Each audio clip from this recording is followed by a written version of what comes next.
بسم اللہ الرحمن الرحیم۔ السلام علیکم ویئرس، بلال شفیق یوٹیوب چینل میں آپ کو خوش آمدید کہتا ہوں۔ ویئرس، دو امپورٹنٹ خبریں ہیں۔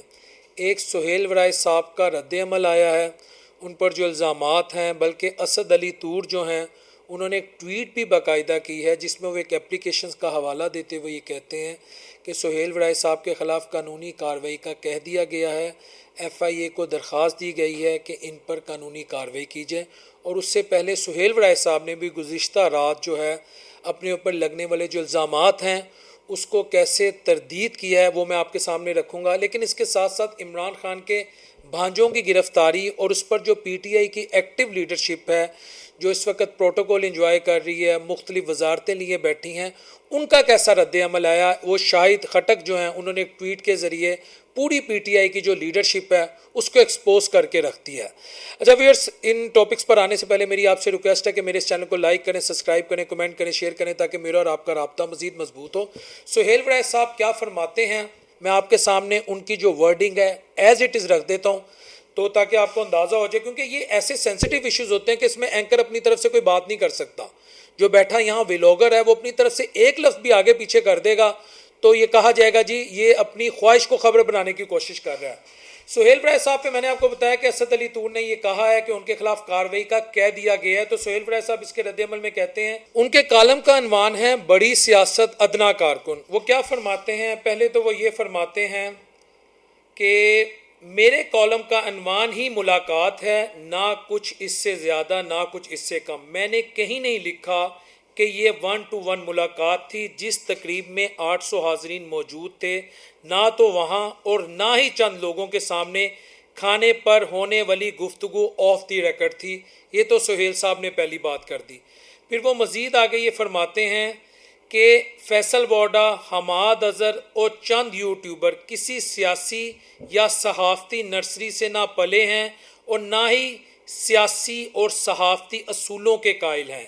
یہ سب ماضی کے عسکری فیض اسکول کے طالب علم رہے ہیں اور شاید وہی دور واپس لانا چاہتے ہیں۔ یعنی سہیل صاحب یہاں یہ انڈیکیٹ کر رہے ہیں کہ ایک ایسا دور آ جائے جس میں نہ گورنمنٹ ہو نہ پارلیمنٹری سسٹم ہو، تو اب کون سا پارلیمنٹری سسٹم ہے؟ ویسے تو خیر سہیل صاحب کی ایک رائے ہے، لیکن حفیظ اللہ نیازی صاحب کی بھی ایک بات جو میں بیچ میں ضرور کوٹ کروں گا۔ انہوں نے سہیل صاحب کے متعلق یہ کہا ہے کہ سہیل وڑائش 2-3 دن مزے لیتے رہے، مبارک سلامت وصول کرتے رہے، اور ہم وَتُعِزُّ مَن تَشَاءُ وَتُذِلُّ مَن تَشَاء لکھتے رہے، لوگ حسد میں کوئلہ ہوتے رہے، لیکن وہ کہتے ہیں نا ہم نے شوق گل بوسی میں کانٹھوں پر زبان رکھ دی۔ حفیظ اللہ خان نیازی، ہم نے شوق گل بوسی میں کانٹوں پر زبان رکھ دی، بہت گہری بات کر گئے ہیں۔ پھر سہیل وڑائے صاحب کی مزید باتیں جو انہوں نے اپنے پہ لگنے والے الزامات ہیں اس کے رد عمل میں کیا کہی ہیں وہ بھی میں آپ کو بتا دیتا ہوں۔ فرض کریں یہ سہیل وڑائے صاحب اب کہہ رہے ہیں اگر کسی کو میری بات پر اختلاف ہے تو کیا مجھے کہنے کا اختیار نہیں؟ کیا یہ فاشسٹ رویہ نہیں کہ دوسروں کو الزامات اور دھمکیوں سے دبایا جائے؟ سہیل صاحب اس کانٹینٹ میں یا یہ لکھتے ہوئے کافی دکھی نظر آ رہے ہیں۔ وہ مزید آگے لکھتے ہیں، میرے خلاف پی ٹی آئی ٹرولز اور ڈالر کمانے والے ویلاگرز کی جانب سے ٹاؤٹ، فوج کا ایجنٹ، باتھ روم دھونے والا کہہ کر چلائی جانے والی مہم کا میں بطور صحافتی روایت 5 دن تک جواب نہیں دیا۔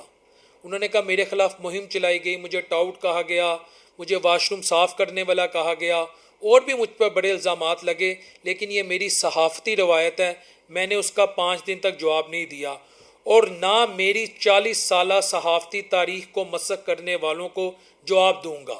یعنی جو سہیل وڑائے صاحب پہ ایلیگیشنز لگی ہیں، سہیل صاحب سمجھتے ہیں کہ جو میری 40 سال کی تاریخ ہے جو میں اوور دی لاسٹ 4 ڈیکیڈز شعبہ صحافت میں ہوں اس کو مسخ کر دیا گیا ہے، لیکن انہوں نے کہا میں اس کا بھی جواب نہیں دوں گا۔ ذاتی الزامات کے حوالے سے کسی تبصرے اور جواب کی ضرورت نہیں۔ یعنی اگر کوئی مجھ پہ ذاتی الزامات لگاتے ہیں تو مجھے کوئی تبصرہ نہیں کرنا، مجھے کوئی جواب نہیں دینا۔ آنے والا وقت اور لکھی جانے والی تاریخ ہر معاملے کو وضع کر دے گی۔ یعنی انہوں نے معاملہ آنے والے وقت پہ چھوڑ دیا، آنے والے مورخ پہ چھوڑ دیا کہ وقت فیصلہ کرے گا کیا سہیل وڑائے جھوٹا تھا یا سچا تھا۔ ایک صحافی میرا خیال ہے اسی طرح کی اپروچ رکھتا ہے، اور اس کی جو بات ہے وہ تاریخ ہی ثابت کرتی ہے کہ کیا وہ بات جو کر رہا تھا وہ تاریخ کے کس دھارے کے ساتھ تھا، اس دھارے کے ساتھ جو حقیقت پر مبنی تھا یا اس دھارے کے ساتھ جو جھوٹ پر مبنی تھا.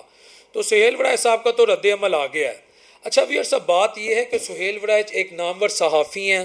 ان کا انداز گفتگو جو ہے وہ بڑا میٹھا ہے، دھیمے لہجے میں بات کرتے ہیں، اور وہ بعض اوقات اتنے دھیمے لہجے میں بات کرتے کرتے ایسے سوالات پوچھ لیتے ہیں کہ انسان وہ جوابات دے دیتا جو وہ گمان میں بھی نہیں رکھتا کہ میں کس طرح جوابات دے رہا ہوں اور مجھ سے کیا کیا سوالات کیے جا رہے ہیں. یہ ایک جو پروفیشنل اور جو ایکسپرٹ صحافی ہیں ان کی یہ کہہ لیں کہ ایک یہ پروفیشنل سکل ہے کہ وہ ماحول کا جائزہ لیتے ہیں، بڑے دھیمے لہجے میں سوال کرتے ہیں، دھیمے لہجے میں آرگیو کرتے ہیں، ریش نہیں ہوتے، اگریسو نہیں ہوتے، اور بڑی بڑی گہری باتیں جو ہیں وہ سمجھ جاتے ہیں اور نکل آتے ہیں اگلے سے.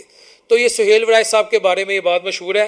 اچھا ویئرس، آج کی جو اگلی خبر ہے وہ خبر ہے عمران خان کے بھانجوں کی گرفتاری. اس پر پی ٹی آئی نے کوئی رد عمل نہیں دیا. اس کی تصدیق کر رہے ہیں خٹک صاحب، شاہد خٹک صاحب. وہ فرماتے ہیں علیمہ خان کے بیٹوں کی گرفتاری کے خلاف جن کے پاس پارٹی فیصلوں کا اختیار ہے اجلاس کیوں طلب نہیں کیا گیا؟ جب بہنیں شکوہ کرتی ہیں تو پھر برا لگتا ہے. پارٹی میں ایمرجنسی حالات ہونے چاہیے. آپ کی کمزوریوں کے سوال جواب ہم سے ہوتے ہیں. شاہد خٹک. ویئرس، بات پتہ کیا ہے، اس وقت تو جو پارٹی ہے پی ٹی آئی ہے وہ تو اس کو کمپرومائز کہوں، کرائے کے مرسنریز کہوں، یعنی ان کو آپ پیسہ دے دو، ان کو آپ پروٹوکول دے دو، ان کو آپ لیوریج دے دو، وہ آپ کے ساتھ ہیں. وہ یہ نہیں دیکھیں گے آپ پی ٹی آئی میں ہیں، آپ نون لیگ میں، آپ کی سیاسی جماعت میں. ہو سکتا ہے میرے بہت سارے دوستوں کو میری بات بری لگے، لیکن یہ ایک حقیقت ہے کہ جس وقت نون لیگ پر مشکل وقت آیا، ٹھیک ہے، رانا ثناء اللہ ڈٹ کے کھڑا رہا، احسن اقبال ڈٹ کے کھڑا رہا، خواجہ آصف ڈٹ کے کھڑا رہا، خواجہ سعد رفیق ڈٹ کے کھڑا رہا، شاہد خاقان عباسی ڈٹ کے کھڑا رہا، اور بہت ساری ان کی لیڈرشپ ہے وہ کھڑی رہی، ٹھیک ہے، وہ پیچھے نہیں ہٹے. لیکن پی ٹی آئی کی بدقسمتی یہ سوائے چند لیڈروں کے جو اس وقت جیل میں ہیں، جس میں چودھری اجاز صاحب ہیں، محمود الرشید صاحب ہیں، ڈاکٹر یاسمین راشد صاحب ہیں، اور وہ چیمہ صاحب ہیں، اس کے علاوہ مجھے نہیں لگتا کہ پی ٹی آئی کے اندر جتنی ان کی ایکٹیو لیڈرشپ باہر ہیں ان میں وہ دم خم ہے جو نون لیگ کے سیزن لیڈر میں ہے. میں یہاں بیٹھ کے آپ کو ویوز لے کے آپ سے ویوز لوں، میں کہوں نہیں پی ٹی آئی آگے چھا گئی، میرا یہ مزاج ہی نہیں ہے. پی ٹی آئی کی لیڈرشپ جو ہے وہ عمران خان تو خیر وہ تو ہے ہی کسی اور بریڈ کا نا، اس کے تو جو اصحاب ہیں وہ پتہ نہیں فولاد سے بھی کسی اگلی قسم کے ہیں. وہ تو اس کا بہنوئی کہتا ہے وہ تو مرنے کو تیار ہے، اس کی تو میں بات نہیں کر رہا، وہ اکیلے پی ٹی آئی ہے یہ میں کہہ سکتا ہوں، یا اس کے ساتھ چند جو اس کے سپاہی ہیں. باقی علی مین گنڈا پور، یہ شیر افضل مروت، اور یہ بیرسٹر گوہر، اور یہ لطیف کھوسا، یہ سارے آپ کے سامنے. میں ان کے متعلق اب کیا بات کروں؟ انہوں نے کیوں بات کرنی ہے عمران خان کے بھانجوں کو لے کر؟ یہ کیوں بات کریں گے خان کے بیٹوں کو لے کر؟ یہ کیوں بات کریں گے خان کی بہنوں کو لے کر؟ یہ کیوں چاہیں گے خان صاحب باہر آئیں؟ یہ کیوں چاہیں گے کہ خان باہر آئے، پارٹی کے اندر اوور آلنگ ہو؟ جو 1.5-2 سالوں سے، اس سے پہلے جو ہم مائٹ از رائٹ کا پارٹی کے اندر قانون چلا رہے ہیں، ہم آل ان آل ہیں، اس پہ کیوں ڈنٹ پڑے؟ یہ کیوں چاہیں گے کہ میں 5 سال سے پہلے وزارت اعلیٰ سے ہٹ جاؤں؟ میرا آپ سے یہ کامن سینس کا سوال ہے. تو یہ تو پارٹی نہیں ہے، اس لیے تو محمود خان اچکزئی کو اگلے نے اپوزیشن لیڈر بنا دیا ہے، اور یہ اعتراض کرتے ہیں جی اس کو کیوں بنا دیا؟ بھائی آپ کے پلے کیا ہے؟ اس کے بھانجے گرفتار ہوئے ہیں، 9 مئی میں ہوئے ہیں، جینون ہوئے ہیں، یا جو بھی ہے، آپ کم از کم پارٹی پالیسی تو رکھیں. کیا اس کی بہن جو ہے وہ خان کی اڈیالہ جیل کے باہر نہیں کھڑی ہوتی؟ جتنی اس کی 3 بہنیں اڈیالہ جیل کے باہر کھڑی ہوئی ہیں، یا جتنی انہوں نے آواز اٹھائی ہے، اور مجھے پی ٹی آئی کا کوئی لیڈر بتا دیں جو اتنی تگودو کر رہا ہے. ان کی بہن تو کونسلر بھی نہیں ہے، ان کے پاس تو کوئی اقلیت ہی عہدہ بھی وہ کسی کو نہیں دے سکتے کہ یار فلاں ہمارے محلے میں ایک مسیحی برادری کا رہتا ہے، اس کو پی ٹی آئی کا فلاں عہدہ دے دو. وہ ان کے پاس تو یہ اتھارٹی بھی نہیں ہے. علی مین گنڈا پر ان کی انسلٹ کر دیتا ہے، شیر افضل مروت ان کی انسلٹ کرتا ہے، وہ شاہزانہ گلزار اٹھ کے ان پہ بولنا شروع کر دیتی ہیں. اس کی وجہ یہ کہ صاف ظاہر، وہ کہتے ہیں نا سرف ایکسل، فرق صاف ظاہر ہے، تو صاف ظاہر ہے.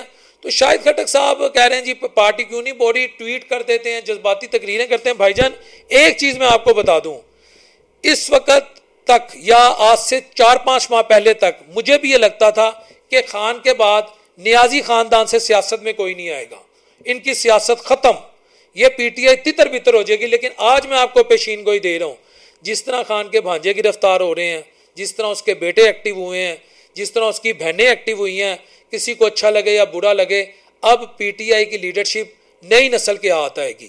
اس میں بھانجے بھی ہو سکتے ہیں، اس میں بیٹے بھی ہو سکتے ہیں، اس میں بہنیں بھی ہو سکتی ہیں.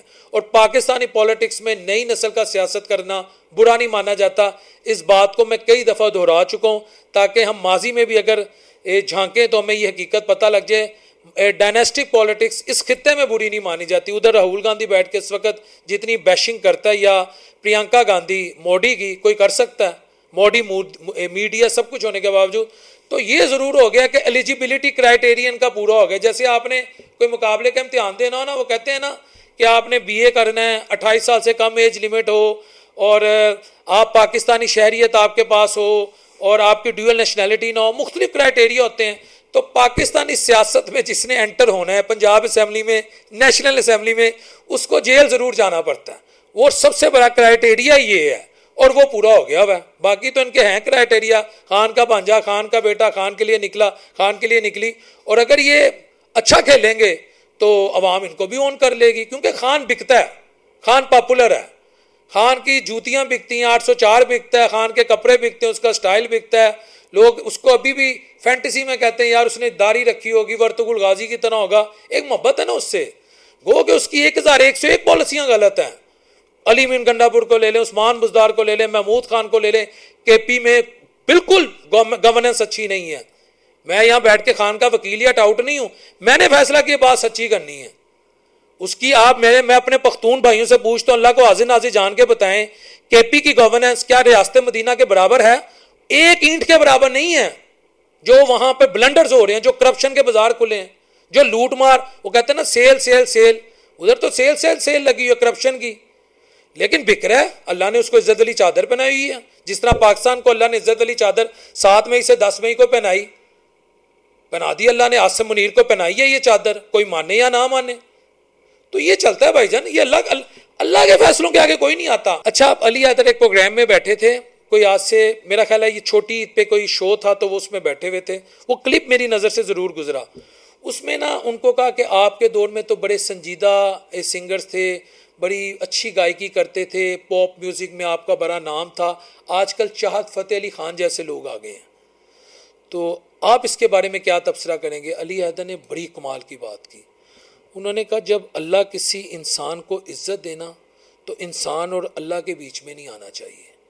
چاہت فتح علی اس وقت پاپولر ہے، پیسہ کما رہا ہے، اس کی اللہ کی مرضی ہے، اللہ کی منشا ہے. تو میں اس پہ بیٹھ کے یہاں تنقید کیوں کروں؟